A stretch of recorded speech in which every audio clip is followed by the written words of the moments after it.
Hi, Eugene. Great to see you. So we thought, of course, instead of you or I just talking about our own articles separately, we might have a chat. I guess people wouldn't know that we sort of independently, both at UTS, in buildings next to each other, had been working on some issues around climate change and industrial relations and occupational health and safety. And so, we both read each other's work and then in the last couple of years had written articles for the Journal of Industrial Relations. So I guess like in sort of having a bit of a dialogue between us about why we did it and where we might head, I thought I might start by asking you a question, if that's okay. Yeah, sure. And hi, Liz. Yes, isn't it amazing that we've been working next to each other this whole time and haven't really spoken much about what we've been doing? Oh, well, certainly not directly about these articles, but I've sent many messages to you. Do you know a good resource on X kind of Yeah, thing, which you're and always really likewise, helpful about? but we Um, haven't really collaborated. And I think one I of know the for sure. just before we begin, I think one of the interesting things about our combined work is that it sort of bounces off each other. I don't think it's necessarily contradictory. I think it's complementary. Yeah, for sure. And I think there are people in different disciplines. You're in the law faculty working on industrial relations. I'm a political economist working on, I guess, questions of control within the labor process. And like these are not at all, yeah, definitely complementary. So, when writing my piece for JIR last year, I read your article around the kind of possibilities of environmental bargaining in Australia. And so perhaps I cite that piece, of course, and perhaps a good place to start is with you giving us a sense of what was your motivation for writing that piece and what are the sort of key findings? Okay. Well, I suppose so many different motivations, but a primary motivation was really inaction by the state in respect to reducing climate emissions. So instead of the state, I wanted to look at what the next most powerful set of political organisations, the labour movement, the trade union movement, could do, what kinds of organised action we ourselves as workers could take to reduce climate emissions, to take action against global warming in our own workplaces. Not forgetting, of course, that our own workplaces are the very places where most climate emissions are produced. 70 to 80% of emissions are produced by employing capital, by our bosses. Most environmental damage is done by our employers. And the state has really been historically unwilling to act here. So I was motivated by what kinds of action can we take to reduce global warming as workers. That was my primary motivation in writing this piece. Other motivations concerned widening the current really narrow lens around the permissible issues that we as workers are allowed to bargain about and to put into collective industrial agreements, collective bargaining agreements under Australian labour law. Right? Australian workers have historically been really restricted to arguing about a very narrow set of issues, primarily by conservative high courts. We're only allowed to put in collective bargaining agreements matters pertaining to the employment relationship.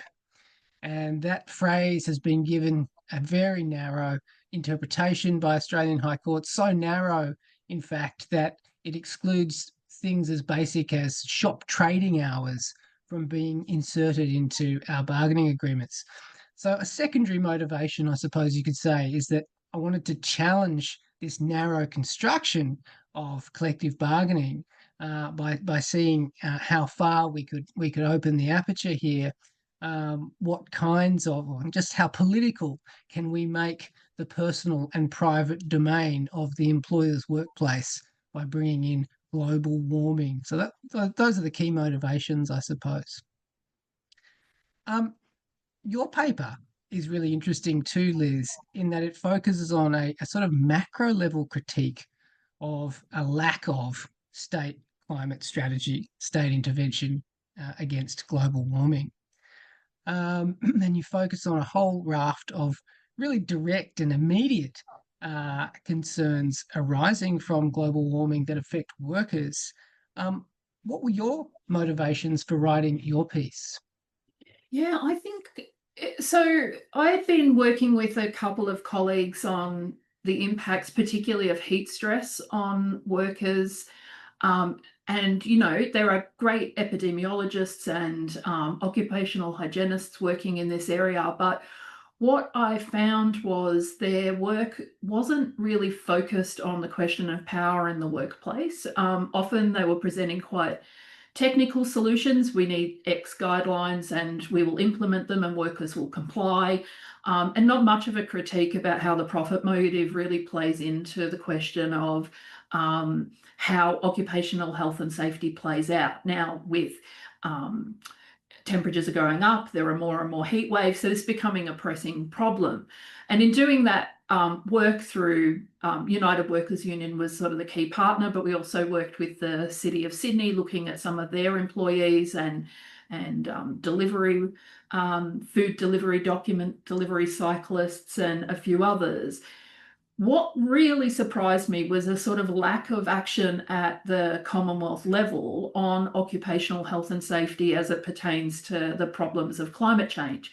Now, in 2019, there's this massive report from the ILO, which really kind of sets out the seriousness of the agenda, both in terms of worker safety, but also in the massive coming costs in terms of productivity, right? That people need to work slower, the sorts of, measuring that in the numbers of jobs that will be lost.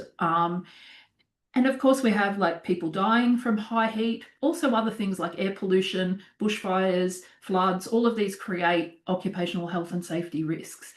But in Australia, there's not really been anything. I think there's been a focus at the Commonwealth level on just transitions,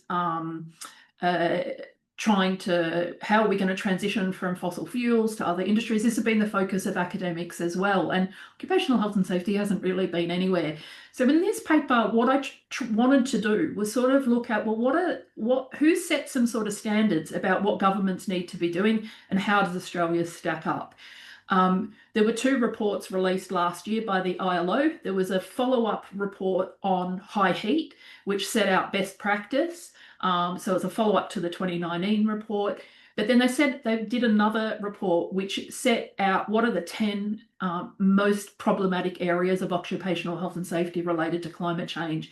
And again, details about who's doing best. And Australia wasn't included in that report, even in sort of looking at what we were doing. So my piece looks at what's happening in Australia compared to what the ILO says should be happening. And I guess, like, inertia is the word I sort of like came down on in sort of thinking, well, how do I describe this? And then tried to explain why have we got this inertia, and sort of what needs to happen next. And like this is really complementary, I think, to what you're looking at, right? In terms of thinking about where can we get action and how do we get action? I guess that's both of us are asking normative questions. How can things be better? And looking for avenues to do that. And for me, it's about pushing the limits of occupational health and safety processes and regulation in order to both protect. We actually need to protect workers, right? There's a real day-to-day thing that needs to happen. But then there's this broader political kind of environment where how are we going to actually get serious action, not on like those kind of just transition questions or what I would call mitigation, but adaptation needs to happen here and now. And I think scholars have been too focused potentially on how do we stop climate change rather than adaptation is a political process and this contested in workplaces. And we have to also focus on how we adapt, how that adaptation happens, and who wins and loses, I guess, in that process. Frank Stilwell's great political economy questions, he's got 5 of them. The last one is who wins, who loses. And I think I always keep that in mind when I'm sort of working on my scholarly work. Yeah, and I think looking through the lens of the law to try and find a way through to allow workers who are structurally embedded within the places, within workplaces that are generating climate emissions is just crucial here. And I think that's another dimension that my work adds to this question that you're researching. So one of the things that I've been doing in that respect is looking for a way around the narrow lens of collective bargaining, the kinds of matters that workers are allowed to agitate for in the workplace through this work health and safety centred approach.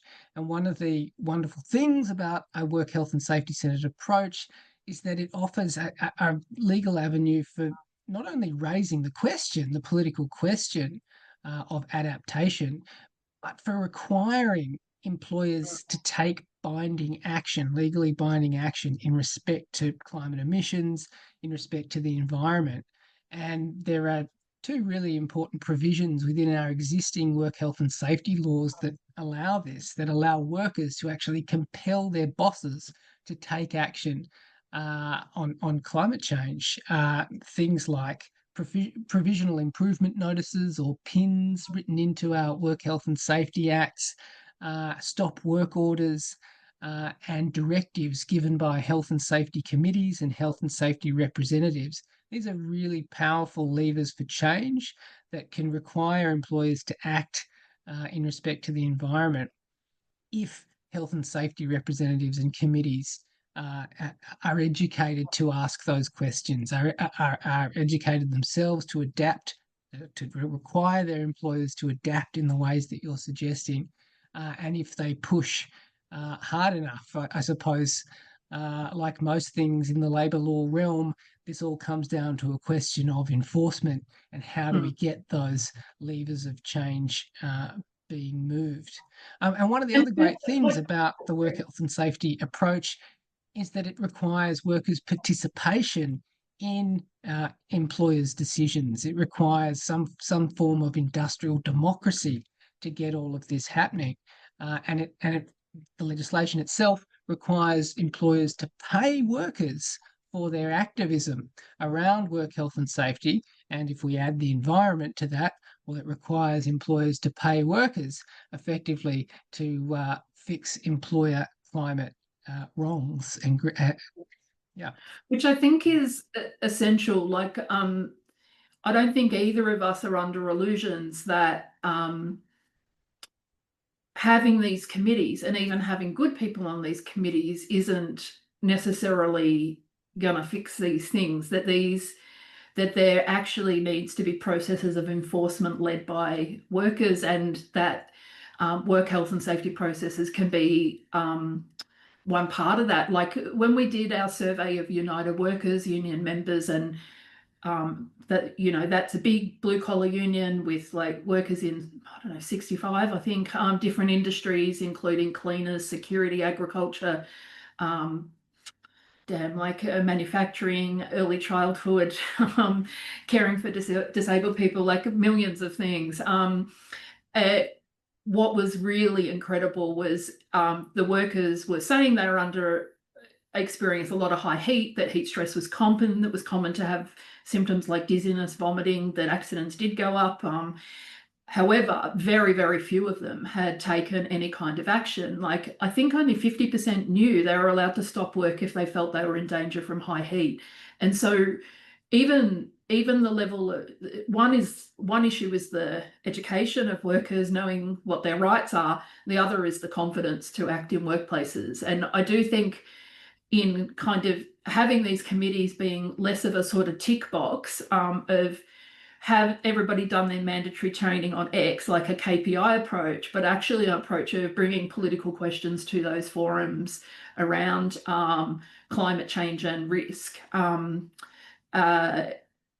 And then discussing them in unions, or hopefully even for non-unionised workers, discussing them in lunchrooms and workplaces, and as they experience these high heat events, is really essential in making sure that potentially workers can use this work health and safety approach to the question. I guess, like, can I ask you, environmental bargaining has the conundrum of what you've identified, and you're looking to what other pathways can help achieve those ends, and OHS, or work health and safety, being one of them.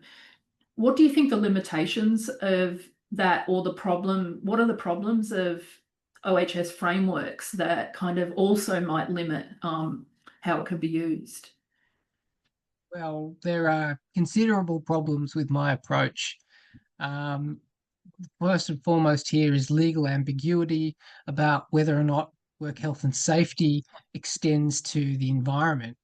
At the moment, work health and safety law doesn't explicitly refer to environmental protection or climate change, and this creates uncertainty for the model that I'm proposing.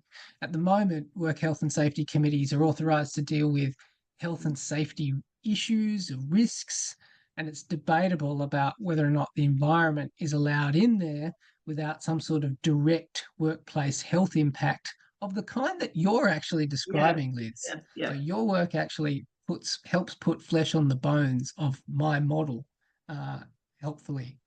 And And just so on that, like, I have a friend who's a labor lawyer, like, who specializes mainly in dust diseases, but also in other industrial matters. And one of the things I've sort of been talking over with him, it is a kind of okay thinking about my approach if it's something like heat stress, right? But what do we do about air pollution, right? This is, workers exerting themselves, breathing in air pollution. This is the risk, but it's a much messier line to, I guess, legally demonstrate that that that like the connections in order to make those cases. Look how hard it was with asbestos, and how complicated and long. In the back of my head is like, absolutely, these are pathways to pursue, and maybe this focus on work health and safety is also an organizing tool for unions themselves, right, to organize on the question of climate change. But yeah, like you say, there are limitations, because these processes are not necessarily set up to maximize workers' interests, right? In some ways, they're to put a container around the exercising of rights, I guess. It was certainly how I think about it. Yeah. yeah, absolutely. And look, I should say that there are a number of legal decisions. There's a UK decision from the 90s. There's a New South Wales Federal Court decision from about 10 years ago that would allow the kind of model that I'm talking about. But once employers start challenging what I'm talking about, that is to say, workers enforcing environmental compliance, their own employers' environmental compliance, once employers start pushing back on what their workers are telling them, and this goes to higher courts like the High Court, which is notoriously conservative, then it will very likely reverse those precedents that I'm relying on to put forward my model. And what would be required there is for a future Labor government to intervene and make a few legal tweaks to allow for the kinds of action that I'm talking about. And I suppose the fact that this would only rely on a few legal tweaks is that's a good thing in terms of the possibility of my model. But what that doesn't go to is the structural embeddedness of extractivism more broadly, and worker complicity in extractivism, which can only be addressed by broad-reaching state policy of the kind that you're talking about, Liz. I was just wondering if you could run us through your critique of this kind of the kind of model that I'm talking about. Yeah, look, I think one thing that the key thing really my paper does is, like I said, it looks at what the ILO says should be happening and measures Australia against it. But we have to understand that the ILO is a tripartite body, right, that is coming to a sort of consensus about what should happen. And Safe Work Australia and the state bodies, they're doing the same, right? They're not just the state independently with any other interests, and like the unions entering those discussion processes. There's a power imbalance between the government, between the business sector, and the labour movement being the least powerful. And so I think partly some of the inertia is out of not wanting to act, right, on climate change at all, to not kind of want to set these big national standards and even start processes that might really set out what needs to be happening. So Australia's really been relying on older forms of regulation and policy around some of these key issues. Of course, Australia's always been a hot country. There's always been air pollution. There's always been these risks, right? Climate change is also causing a lot of workplace stress, right? And we now have new protocols around psychosocial risk. But instead of sort of mapping out what is actually needed, because climate change is a game changer for OHS, it's like we're just going to think about climate change now within everything we've done. There's no national plan. There's no and certainly any discussions that Safe Work Australia might have been having internally, none of it's reported in annual reports. Ministers' meetings across states, territories, and the Commonwealth hasn't even been mentioned in any real mention of it in their kind of missives that they put out summarising decisions. So there's a real lack of anything happening. Now, partly Australia hasn't been acting on climate change. Partly, I think, on OHS, it really only acts under significant pressure. And so where we have seen some big gains is on the question of silicosis, right? The two key unions involved in manufacturing and construction, and with workers working with engineered stone and in tunnelling projects who are at high risk of breathing in silica dust and developing silicosis, has led them to this massive campaign in the last few years that got world-leading changes on the question of banning engineered stone. But the unions, I think, also need to sort of there needs to be concerted push within the unions for them to put pressure to see something happen. And I guess the other thing is the ILO is saying there needs to be intra-departmental coordination with a lead agency that consults workers and goes and actually implements new standards, new policies, new procedures, does the kind of national education industry by industry that's going to be needed in terms of high heat and other things. And even things like the bushfires, right? We were working on high heat. We did not imagine that the Black Summer bushfires could have happened, right? That the amount of smoke and ash that then killed many people in Australia, many more than that were killed in the fires directly.